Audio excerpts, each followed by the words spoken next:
So today I want us to look at who or whom. Let's start with who. Who is in the nominative case, and that just means that it's a subject of a clause. We know the nominative case pronouns automatically, so there's a trick that we can use to help us determine this. Here are some nominative case pronouns: he, she, we, I, they. There tends to be no confusion when we use those. Here's an example. The butler who killed Colonel Mustard did it with a candlestick.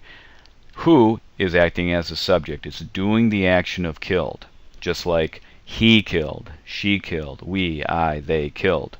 They're all subjects. Who is doing the action just like a subject would. He killed Colonel Mustard. Okay, how about whom? Whom is in the objective case, which means it's receiving the idea of something. Something's pointed at it. Him, her, us, me, them, those are all objective case pronouns, and we lump whom in with those. Notice there's an M on 3 of those, and there's an M on whom. Keep that in mind. The butler whom we charge with murder has fled the country. In this case, the whom is receiving the idea of being charged. Right? It's the object of the verb charged. However, it's in the same spot in the sentence as the who was in the previous one. That's why who and whom is confusing, because it shows up in the same spot, usually at the beginning, and so we tend to just interchange them without really thinking about it. Whom here is receiving the action, just like an object would. We charged him with murder. They charged me with murder. Again, notice those M pronouns. There's a trick here.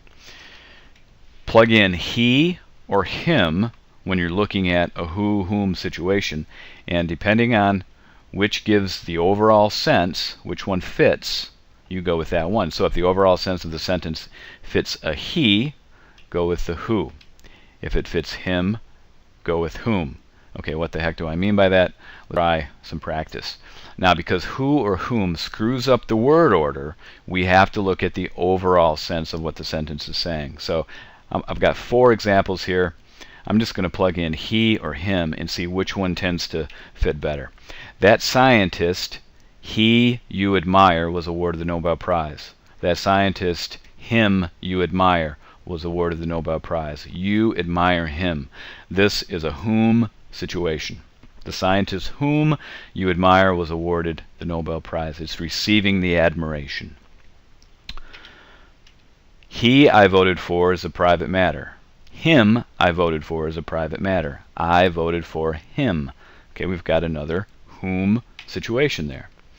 How about whomever or whoever? Same idea.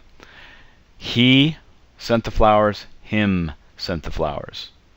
Okay, we would not have him do any sort of a verb, so this is a he situation. He sent the flowers, so it's a whoever. Last one.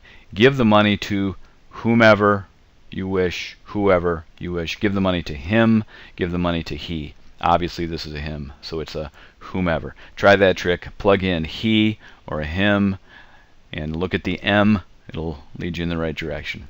Thanks.